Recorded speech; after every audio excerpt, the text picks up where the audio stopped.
Yan, meron tayong gagawing printer MP237. Ang error niya is 7 blink. Yan po, tingnan niyo yung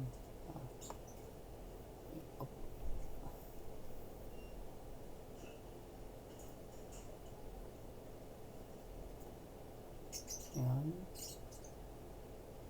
7 blink.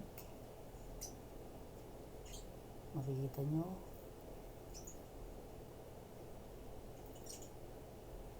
Ayan po.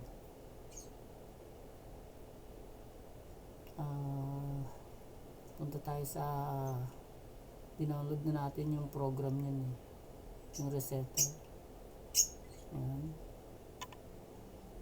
Service tool 3400. Run lang natin yan. Then nakita nyo, hindi niya pa nakikita yung printer. So punta tayo sa printer natin. Yan. Una natin ipapress ay yung reset stop button, and then press power on. Release natin yung reset, and then press mo ng 6 times.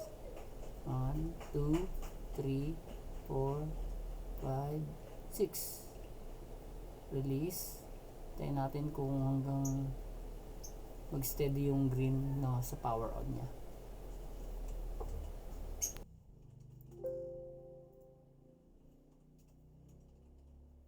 Yan, hindi pa siya tigil. So yun, tumigil na siya. And then now, punta tayo sa balikan natin yung ating program. Tingnan nyo siya, naka-highlights na siya, diba? Kanina hindi. So yung i-click natin dyan, nag-test print muna tayo ng EEPROM para makita natin yung kung talagang full na nga siya, yung absorber nya. Yan po, kung makikita natin yung D100. Yan, D100, yan, makikita nyo, diba? Balik tayo dun sa natin, sa program. Yan, click lang natin yung yung absorber, yung una. And then tingnan natin yung printer, magpiprint yan.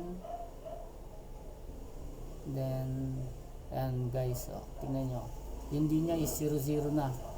So ito yung natin, comparison natin. Yan, titingnan nyo, dati 100, so ngayon 00 na siya. Yan diba? So balik tayo dun sa program natin, and then click din natin yung isa sa ilalim para ma-reset talaga siya lahat. Then nozzle check tayo. Okay, tingnan natin kung nag-print na siya. Ayan yung output nya. So may problema nga lang yung colored, so iayusin ko na lang yung nyan, kasi may problema siya yung colored nya.